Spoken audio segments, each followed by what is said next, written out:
नमस्कार दोस्तों, आज की हमारी इस क्लास में आपका स्वागत है। ये हमारी क्लास है जो इनकम टैक्स की बेसिक कंसेप्ट की क्लास है। ये हमारी इनकम टैक्स की पहली क्लास है। इसमें हम इनकम टैक्स से रिलेटेड जो बेसिक कंसेप्ट है उनको डिस्कस करेंगे। इंडिया के अंदर 1857 की क्रांति के बाद इनकम टैक्स को 1860 में सर जेम्स विलियमसन के द्वारा इंट्रोड्यूस किया गया था। जो इनकम टैक्स एक्ट है वो इंडिया की मिनिस्ट्री ऑफ लॉ के द्वारा 1961 के अंदर पास किया गया, जो एक्ट बनकर 1 अप्रैल 1962 के अंदर लागू हुआ।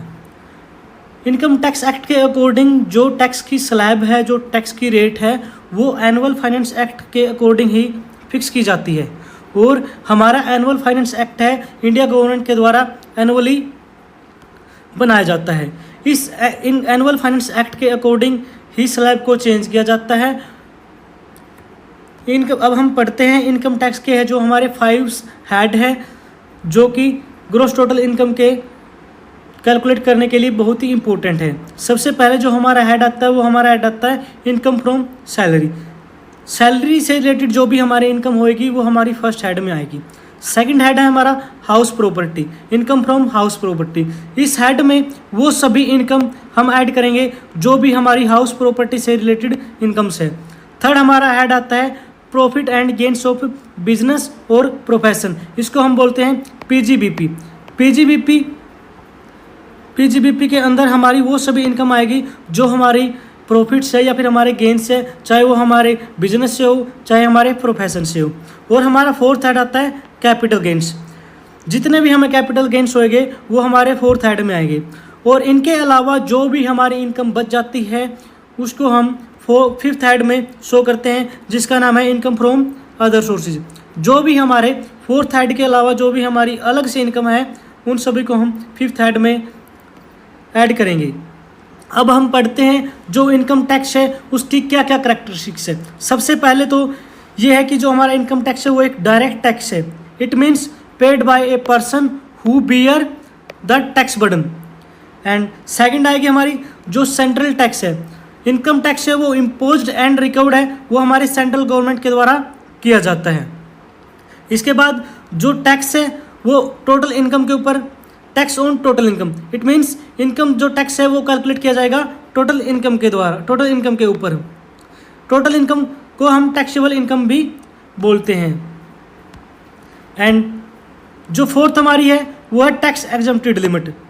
अकॉर्डिंग टू जो फाइनेंशियल एक्ट है आता है हमारा, उसके अकॉर्डिंग जो स्लैब होती है उसमें हमारे पास एक लिमिट होती है कि भी इस इनकम तक मान के चलो, जैसे अब हमारे न्यू है कि भी 7 लाख तक कोई भी टैक्स नहीं लगेगा। और नेक्स्ट आती है progressive tax rate. Progressive rate means कि जो टैक्स है वो जैसे जैसे इनकम हमारी बढ़ती जाएगी, इनकम हमारी बढ़ेगी, वैसे वैसे जो टैक्स की रेट है वो भी बढ़ती जाएगी।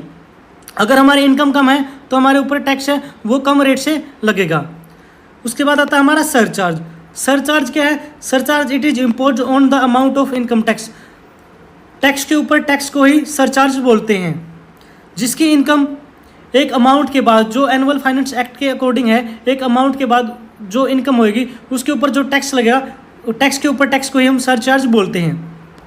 नेक्स्ट आता हमारा 7th पॉइंट है जो हेल्थ एंड एजुकेशन सेस। ये है जो ऑल एसएससी पे करेंगे, चाहे जो भी टैक्स पे करता है वही एसएससी इसको पे करेगा। ये हमारा 4% होता है और ये 4% हमारा टैक्स का होएगा, ना कि इनकम का। जो भी हमारी टैक्स की वैल्यू आएगी उसके ऊपर 4% हम हेल्थ एंड एजुकेशन सेस लगाएंगे। उसके बाद आता है टैक्स बर्डन। जो हमने पढ़ा था कि जो इनकम टैक्स है वो प्रोग्रेसिव रेट से लगता है। इट मीन्स कि जो रिच पर्सन होएगा वो ज़्यादा टैक्स बियर करेगा और जो मिडिल क्लास पर्सन होएगा वो कम टैक्स पे करेगा, यानी जिसकी ज़्यादा इनकम उसके ऊपर उतना ही ज़्यादा टैक्स। एंड 9th पॉइंट आता है एडमिनिस्ट्रेटिव। एडमिनिस्ट्रेटिव है जो इनकम टैक्स है वो हमारा central board of direct taxes है, सीबीडीटी एक संस्था है इंडिया के अंदर, वो पूरे के पूरे एडमिनिस्ट्रेटिव वर्क को देखती है। 10th हमारा पॉइंट आता है allocation of amount of income tax. Allocation है कि जो हमारा स्टेट गवर्नमेंट का जो टैक्स है वो स्टेट गवर्नमेंट के पास रहेगा, सेंट्रल गवर्नमेंट का जो टैक्स है वो सेंट्रल गवर्नमेंट के पास रहेगा। लेकिन जो हमारा यहाँ पे स्टेट गवर्नमेंट है वो टैक्स है वो ऐसे कौन से पॉइंट्स है जो इनकम टैक्स को स्टेट गवर्नमेंट का ही रिवेन्यू होएगा, वो हम क्या है कि सेंट्रल गवर्नमेंट को नहीं देगी। सबसे पहले आता है income from tax recovered from companies. जो एक स्टेट के अंदर जो कंपनीज है, मान के चलो हरियाणा के अंदर जो कंपनीज है, उससे आने वाला जो टैक्स होएगा वो हरियाणा गवर्नमेंट को ही मिलेगा। अमाउंट ऑफ सरचार्ज, टैक्स के ऊपर जो टैक्स लगेगा वो स्टेट गवर्नमेंट के पास ही टैक्स ऑन टैक्स, जो टैक्स सरचार्ज होएगा वो स्टेट गवर्नमेंट के पास ही रहेगा। और नेक्स्ट आता है health and education cess. Health and education cess जो हमारा 4% है वो भी स्टेट गवर्नमेंट के पास ही रहेगा, उसका सेंट्रल गवर्नमेंट स्टेट गवर्नमेंट से रिकवर नहीं करेगी। नेक्स्ट पॉइंट आता है हमारा जो टोटल इनकम है वो राउंड ऑफ होएगी हमारी नियरेस्ट मल्टीप्लाई ऑफ 10, यानी कि मान के चलो हमारी 99.99 है, ये हमारी इनकम है। तो जो हमारी ये है कि हमारी ये राउंड ऑफ होएगी 10 से हम मल्टीप्लाई करेंगे। और जो हमारी GTI है उसको हम राउंडेड ऑफ नहीं करेंगे। उसके बाद हमारा आता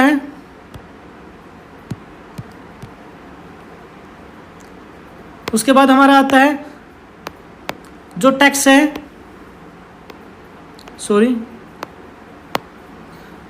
उसके बाद हमारा आता है कि जो हमारे टैक्स है वो चार्ज होएगा पर्सन के ऊपर। और जो पर्सन की डेफिनेशन है वो है सेक्शन 2 के सब सेक्शन 31 में। और हेल्थ एंड एजुकेशन सेस पर किसी भी तरह की कोई भी हमें डिडक्शन नहीं मिलेगी। अब हम सेक्शन 2 के सब सेक्शन 31 के अकॉर्डिंग जो पर्सन है जो भी टैक्स बियर करेगा, उसमें जो डेफिनेशन है, एक पर्सन है जो इनकम टैक्स एक्ट के अकॉर्डिंग जो एक पर्सन हो कौन कौन हो सकता है। सबसे पहले हमारा होगा इंडिविजुअल, कोई भी इंडिविजुअल, चाहे वो मेल हो, चाहे वो फीमेल हो, चाहे माइनर हो, चाइल्ड हो, वो हमारा सेक्शन 2 के सब सेक्शन 31 के अकॉर्डिंग पर्सन होएगा। या फिर HUF, हिंदू अनडिवाइडेड फैमिली हमारी पर्सन मानी जाएगी। एक कंपनी, एक एसोसिएशन ऑफ पर्सन, एक local authority and artificial judicial person, या फिर कोई भी फर्म है, ये हमारे सेक्शन 2 के सब सेक्शन 31 के अकॉर्डिंग ये पर्सन माने जाएगी जो भी टैक्स पे करेंगे। अब आते हैं जो न्यू बिल है, हमारा फाइनेंशियल एक्ट है, उसके अंदर हमारे 536 सेक्शन होंगे, 23 चैप्टर हैं और 16 शेड्यूल बनाई गई है। अब हम कुछ डेफिनेशन पढ़ते हैं। डेफिनेशन में सबसे पहले आएगा असेसी। असेसी कौन होता है? इनकम टैक्स के अकॉर्डिंग असेसी वो होएगा जो लाइबल टू पे होएगा टैक्स को। ये हमारा आएगा सेक्शन 2 के सब सेक्शन 7 में। फिर हम बात करते हैं डीम्ड असेसी। डीम्ड असेसी भी होता है जो लीगल रिप्रेजेंटेटिव होता है किसका? असेसी का, जिसको हम नॉमिनी बोलते हैं। नॉमिनी होएगा डीम्ड असेसी। अब हमारा आता है पैन। पैन क्या है? पैन की जो फुल फॉर्म है वो है परमानेंट अकाउंट नंबर, जो कि सेक्शन 139 के सब सेक्शन ए में आती है डेफिनेशन। 10 क्या हमारा tax deduction and collection account number है, जो कि सेक्शन 203 के ए सब सेक्शन में आएगा। अब हम बात करते हैं जो हमारी इनकम होती है लॉटरी से रिलेटेड जो भी इनकम है। मान के चलो जो हमारी गैम्बलिंग से इनकम है वो टैक्सेबल होगी 30% से, जो कि फुल फ्लैट रेट से होएगा। यानी कि अगर हमारी 10 लाख हमारी गैम्बलिंग से इनकम है तो 10 लाख के ऊपर ही हमारा ये 30% है जो टैक्स लगेगा। उसके बाद हम पढ़ते हैं, आगे चलते हैं। यह है कि एक्सेप्शन। एक्सेप्शन है कुछ जो इनकम टैक्स एक्ट की है।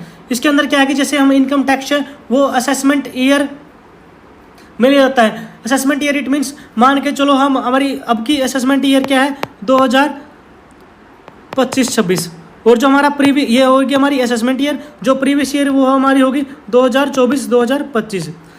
अब जो असेसमेंट ईयर में है जो प्रीवियस ईयर है, प्रीवियस ईयर के अंदर मान के चलो कुछ ऐसे केसेस हैं जिसमें जिस साल में ही हम इनकम कमाते हैं उसी साल में हम टैक्स पे करेंगे, ना कि असेसमेंट ईयर में। ये कौन से केस है? सबसे पहले तो जो NRI है, it means income of non resident from shipping business. जिस पर्सन का शिपिंग का बिजनेस है उस पर्सन से टैक्स उसी ईयर में लिया जाएगा जिस ईयर में उसने इनकम कमाई है। सेकंड आता है income of person living India. जो पर्सन इंडिया को छोड़कर जाना चाहता है, इट मीन्स कि मान के चलो भाई कोई पर्सन है आज इंडिया के अंदर कोई इनकम कमा रहा है और हमें लगता है कि भाई ये इंडिया छोड़ जाएगा, तो उससे जो इनकम टैक्स है वो इसी साल में कलेक्ट किया जाएगा। Income of an association of person, कोई body of individual, artificial judicial, it means जो भी पर्सन है इनकम टैक्स एक्ट के अकॉर्डिंग अगर उसने कोई भी एक पर्पज़ के लिए जो बनाया गया था, अगर उसका इवेंट या पर्पज़ अगर पूरा हो जाता है, उस इवेंट या पर्पज़ से उसको जो इनकम हुई उसके ऊपर जो टैक्स है वो हमारा उसी साल लग जाएगा जिस साल हमने वो इनकम कमाई है। And transfer of property to avoid tax.